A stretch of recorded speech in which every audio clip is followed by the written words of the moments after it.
Hey guys, how's it going? So UFC Fight Night Emmett vs Murphy just wrapped up, and I'm going to run through the card and give you a breakdown of everything that happened. And starting off with the first fight on the card, Vanessa Demopoulos took on Talita Alencar. So I said that Demopoulos was going to get this one done by a decision win. Talita Alencar actually ended up doing it, and it was a pretty dominant win, if you can call it that. Round 1, very boring round, barely anything was thrown, and on the feet, it was just even, pretty much. And then Alencar takes down Demopoulos, lays on top of her for the rest of the round, takes that round pretty easily. Round 2, fairly even round on the feet, but Demopoulos was probably getting better shots in, but it didn't last long because Alencar just took her down again and just sat on top of her for the rest of the round. And same thing with round 3, instantly in the round Demopoulos gets taken down and just held there for the round. 30-27 Alencar.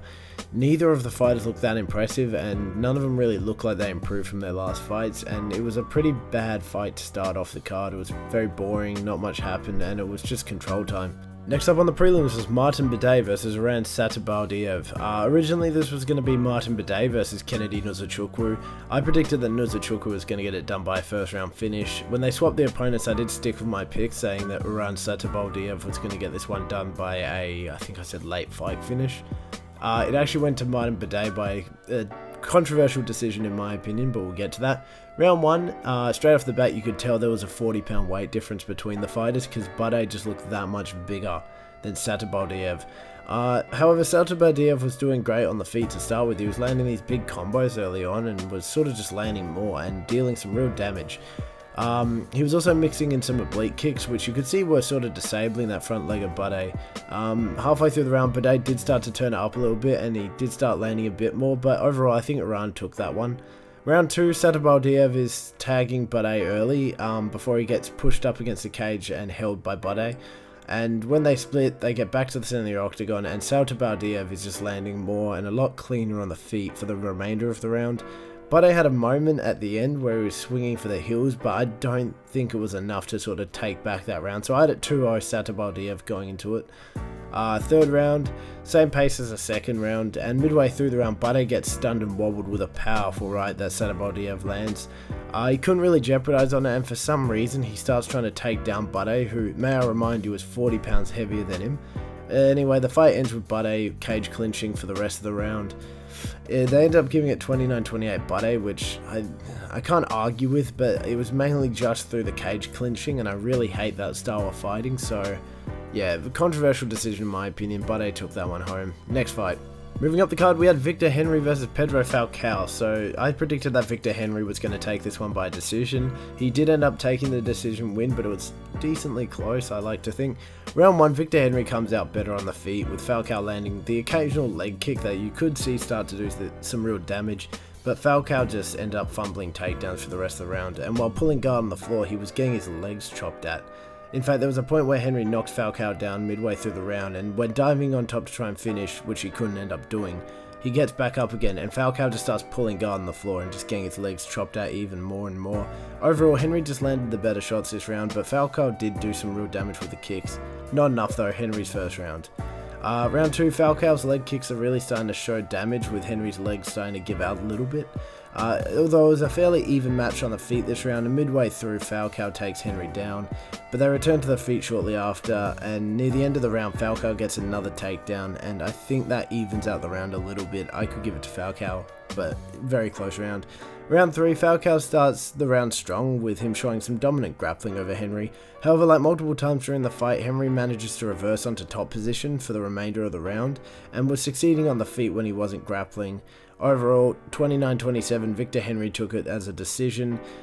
He just did better on the feet and reversed anything that Falcao really threw at him. This was a bit more fun than the previous two fights. It was a good switch up. Next up on the card, we have Loma Lookboonmee versus Istela Nunes. Now, I got a bit crazy and said that Lookboonmee was going to get this one done by around 1 KO. She did end up winning, but it was by a decision win, and it was way closer than I could have imagined. Round 1 opens up, and it was a very, very slow round, and the only shots that were being thrown were mainly just kicks. Predominantly to the leg and body. Lookboonmee would throw one to the top every now and then, but it was just leg and body kicks for the first sort of 3 minutes. Near the end, Lookboonmee started getting comfortable, started throwing these body shots and head shots with her fists. But at the end of the round, she did fumble a takedown and ended up on bottom position for the rest of the round. So very close round to score. slightly edge it towards Lookboonmee, but very close. Round 2, pace increased massively with a lot of boxing from both the fighters. There was a long period of clinching in the cage where Nunes kept sticking her fingers in the cage, but Lookboonmee ended up taking her down, and Nunes just sat there on the ground, and the commentating team was saying that she was trying to lock in a heel hook or like a sort of all these jiu-jitsu joint maneuvers, but it really just looked like she was just holding onto the leg and not really doing anything. Lookboonmee was just sitting there looking at the clock waiting for the round to end. Interesting round, very hard to score.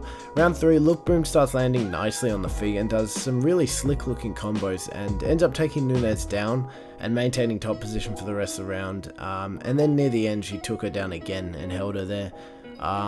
Definitely a Lookboonmee round, but holy was this fight unimpressive. Lookboonmee ends up taking the decision, and man, neither of these fighters looked great. Lookboonmee looked probably the worst she's ever looked. Yeah, not a very fun fight. Moving up the prelims, we had Rhys Mckee versus Daniel Frunza. So this fight was crazy. I predicted that Daniel Frunza was going to get around 2 KO. It was actually Rhys Mckee that got a finish in the first round. Granted, it was by doctor's stoppage, but still. Round 1 opens up, and it's an evenly paced first round with they're sort of trading combos. So Rhys Mckee would throw his combo, then Daniel Frunza would throw his combo, and they were dealing some decent damage to each other until Rhys Mckee lands this left hook that just drops Frunza. And then when Frunza returns to the feet about 10 seconds later, he gets dropped again with a straight right. And at this point, Frunza's just out on the feet. He's incredibly wobbly, he's overthrowing. In fact, he overthrows his straight right and then gets caught with another sneaky left hook, and he falls forward, sort of dazed again. He actually does end up getting up and recovers against the fence and ends up throwing back some pretty damaging shots that sort of hit Mckee later in the round. But Mckee's just landing heavily on Frunza, doing way more damage. The damage on Frunza's face was very evident. His left eye was pretty much swollen shut, and his lip was sort of split open. And they actually ended up stopping the fight after the first, just based on how much damage was showing on Frunza's face. Very refreshing fight, good win for Rhys Mckee. It's good to see him finally have a win in the UFC. But yeah, this was an amazing fight after such a boring start to the card. And yeah, next one. And closing out the prelims, we had Diana Belbita versus Dione Barbosa. Now, I predicted that Barbosa was going to get this one done by a decision. I thought it was going to be somewhat close. Barbosa did end up winning, but it was by a round 1 submission, which she looks very good in this fight. Breaking it down, round 1, very fast pace opens up. Belbita's landing at very high volumes on the feet. She's throwing these sort of 4 or 5 piece combos, where the majority of it's landing on Barbosa. Barbosa's catching her occasionally as she exits with these counter shots that were pretty big shots. They were doing a decent bit of damage. And as the round goes on, Barbosa starts picking up the pace and sort of outstriking Belbita. Barbosa ends up getting her up against the fence with striking and then takes down Belbita, and pretty quickly afterwards locks in this arm triangle. She ends up finishing the fight by submitting Belbita with this arm triangle. She looks very good in the grappling. She made it look easy on the ground. Yeah, so I'm excited to see what's next for Barbosa. Very fun fight. Yeah, not much else to say though. Next fight. And opening the main card, we had Torrez, Finney versus Valentin. Now, I predicted that Finney was going to go around 2 KO. He did win the fight, but it was by a decision, and it wasn't a very fun fight, unfortunately. I really wanted Finney to come out there and look amazing. He looked pretty bad. Round 1 opens up, and Finney just instantly pushes the pace and holds Valentin up against the cage, where he very quickly picks up Valentin and just carries him across the octagon and drops him. And this was cool to start with. I was like, okay, old school Finney's back. He's going to pick up, drop his opponent, and finish him. But then he picks up Valentin again and then drops him again against the cage, where he just doesn't do anything. And he just pulls the legs out from Valentin every time Valentin stands up, but he doesn't land anything. Overall, you have to give round 1 to Finney. Round 2, almost immediately Finney picks up Valentin again and dumps him, holding him down for most of the round. And Finney just keeps his pressure from dominant position, where he just doesn't let Valentin pass guard and just sits on top of him. Round 2, Finney. Round 3, Valentin comes out very strong on the feet and actually starts landing some decent shots on Finney. But as you can guess, Finney picks up Valentin, drops him on the ground, uses a cage to sort of keep him down. And yeah, not much else. He dominated 30-27. But, or maybe you could say 29-28 because of that third round. Valentin was landing some good shots on him. But, man, it was such a boring fight. All Finney did, he didn't do any damage. He just kept pulling out the legs underneath Valentin and lying on top of him. In fact, one of the judges gave it 30-27 Valentin. which was interesting, and I think it was just purely out of spite. But yeah, interesting fight. He looked good, but it wasn't the most exciting fight on earth. Next fight. Next up on the card was Osbourne versus Gurule. Now, I predicted that Gurule was going to get this one done by a decision win. Osbourne ended up finishing Gurule in the second round, which I didn't expect. So, round one, fairly evenly matched first round, with not much really being thrown from either fighter. That was a common trend this card, very slow first round. But Osbourne is staying on the front foot. Around halfway through the round, Gurule lands a really nice takedown and sort of maintains top position for the rest of the round, making it a pretty close first round. I think Gurule just edged out with his wrestling. Round 2 opens up and the pace starts picking up a little bit, but Gurule manages to push forward and push the pace on Osbourne, and he's sort of back on his front foot, putting Osbourne back against the cage at multiple points. But Osbourne just drops Gurule with this straight right, I think it was. And while Gurule was getting up, Osbourne just stood there watching him for some reason before diving in and finishing the fight. Once again, not much to say about this fight. Good performance from Osbourne, I guess. Good knockout, but it wasn't the most exciting fight leading up to the knockout, so yeah. Next up on the card was Brad Tavares versus Gerald Meerschaert. Now, I predicted that Gerald Meerschaert was going to get this one done by a round 2 submission. He ended up losing this fight to Brad Tavares by a decision loss. Brad Tavares won this one. Round 1, Brad Tavares is landing big on the feet and is doing some very visible damage to Meerschaert's face early on. Meerschaert kept trying to shoot in for these takedowns, but Brad Tavares had amazing takedown defense this fight. He didn't get taken down a single time, I don't think, this fight. Meerschaert was occasionally landing with these counters, but Tavares was landing way more and significantly harder in this first round. Very obvious first round Tavares. Round 2, Meerschaert starts finding some success on the feet and starts landing good when he would blitz in, but outside of that, he just wouldn't really land much, and he would keep attempting these takedowns that he'd never get. Tavares didn't throw much this round, but was landing that which he did throw. But overall, I think Meerschaert did enough to possibly win this round. Very close round though. Round 3, not much to say about this round outside of the fact that Meerschaert was holding Tavares up against the cage for the whole round. He failed multiple takedown attempts. With a minute left, they separate and start throwing down in the last moments of the fight. Not much was thrown. I think Meerschaert definitely won this one, and in the decision they ended up giving a 29-28 Brad Tavares, with round 1 and 2 probably most likely going to him. Decent fight, but once again, just wasn't amazing. Next up on the card was Cortavious Romious versus Chang Ho Lee, and this was actually one of the best fights of the night, which I didn't expect going into it. This, or maybe the Mckee fight, or if you're stretching it, maybe the Victor Henry fight, but this was definitely one of the best fights of the night. I predicted that Chang Ho Lee was going to win this one by a decision win. He actually ended up getting a TKO in the second, which is crazy. Round 1 opens and they both come out swinging. Like, I thought that Lee was going to shoot in straight for a takedown. Nope, they come out swinging hard, swinging for the heels.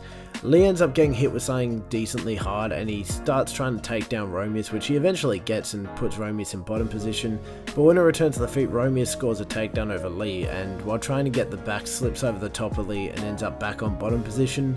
And from here, Lee just lands some good ground and pound. He takes the back of Romious while he's on the ground and threatens this rear naked choke. But when he's not threatening the choke, he just ends up pounding away at Romious. Yeah, first round Lee.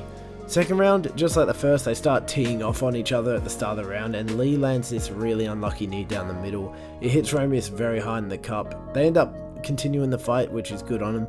And Romious ends up taking the back of Lee, where they re-engage, and he ends up going for an arm bar that ends up putting him in bottom position, unfortunately. And outside the arm bar that he almost sinks in, he doesn't really find any success in the grappling the rest of this round. And it's when on top, Lee starts unleashing this vicious ground and pound on Romious, which eventually finishes him in the second round. So yeah, very fun fight, very good fight. Yeah, good on Lee. And now moving on to the co-main event, we had Pat Sabatini versus Joe Anderson Brito. Now, I predicted that Joe Anderson Brito was going to find a second round finish in this fight. I was actually wrong. Pat Sabatini ended up winning this one by a pretty dominant decision win. Round 1 opens up and Sabatini instantly shoots in for a takedown, where Brito secures this sort of half guillotine, which he uses to defend from any submissions from top position. But he just ends up getting back to the feet, where Sabatini takes him down again. And they just stay in the same position for the rest of the round, with Sabatini being on top, Brito being on bottom, defending any sort of arm triangles that Sabatini tries to sink in. But really, it just wasn't much this round. Sabatini won based on control. Round 2, back on the feet, Brito is finding some success with his striking, catching Sabatini when he shoots him for takedowns. But Brito just ends up getting taken down again, and for the rest of this round stays on bottom position while Sabatini just lays on top of him. Round 3, Brito needs to get a finish this round, but just like the others, he just finds brief success on the feet before being taken down and just sat on top on the bottom position.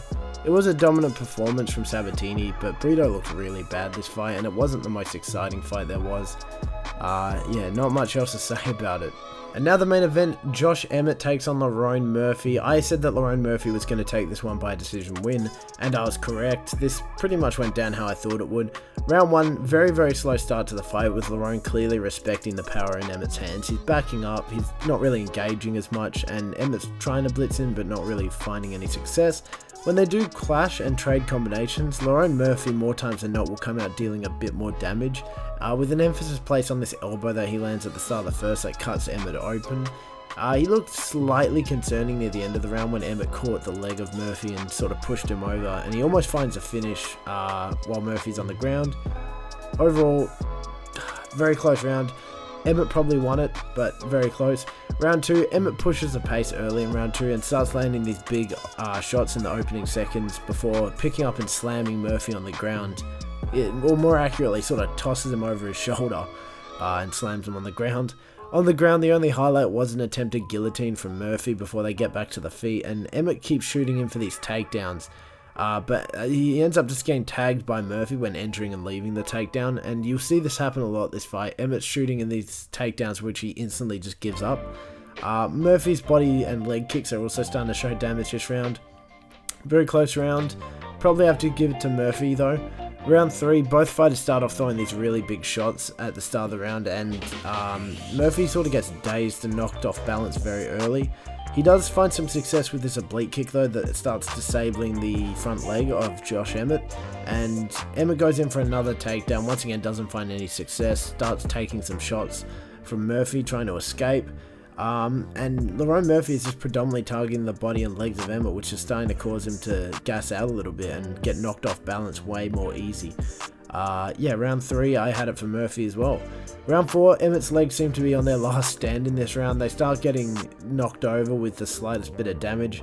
Despite this, Emmett is occasionally getting Murphy up against the cage and landing some big shots on him, and Murphy is occasionally landing counter punches, but it's not as often as Emmett is landing these big power shots. Round 4, close round, I had to give it to Emmett. So round 5, I had it 2-2. Fairly even round on the feet with each fighter having their moments, but also getting caught with shots sort of leaving the pocket. Emmett would get Murphy up against the cage with a few big shots, but then the minute he starts to get close to a finish, he'd shoot in and get this takedown, which he would never end up getting. I don't know why. These takedowns were sort of the worst thing Emmett did this fight. In the last minute, Murphy stings and wobbles Emmett pretty badly with a straight right in the last sort of minute of the fight. And the fight ends with not much else being thrown. They do point to the middle of the octagon a few times, and Emmett starts getting visibly frustrated when Murphy wouldn't walk into the middle. But yeah, Murphy takes it by a unanimous decision, and in his post-fight speech pretty much gets booed out of the Apex. So yeah, pretty fitting end to a card that set that tone the whole fight night. Yeah, so that was it guys. That was UFC Fight Night Emmett versus Murphy. What an underwhelming card. I really didn't like this one. Going into how I did this card, I got 50% of my who would win predictions correct, and out of the wins I got 50% of the methods correct. Most of them were decisions though, so I mean, not anything to shake a stick at. Cameron did a bit worse, he got 42%, so as long as I'm beating him, I'm happy. Ranking this card, man, I think this was the worst event of the year, so I'm going to have to put it at the bottom of D. It was so disappointing, this fight night. Not only was the fight night A in the Apex with sort of less than ideal fights, I mean the co-main was Pat Sabatini versus Joe Anderson Brito, and even though that isn't an amazing fight matchup on its own, the performance in that fight was just horrendous. It was so boring to watch. Brito looked like he didn't even want to be there, and Sabatini did the same thing for 3 whole rounds. So did Torrez Finney. I mean, this was like one of the most boring fight nights I've ever seen in my life.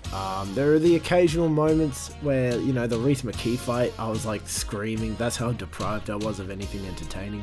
Dione Barbosa looked pretty good, but man, this was such a disappointing fight night. 3-14 next week though. I'm so much more excited. I'm going to be fully rested up, no longer sick, and I'm going to have a lot more energy, so get excited for that one. Yeah. Bye-bye!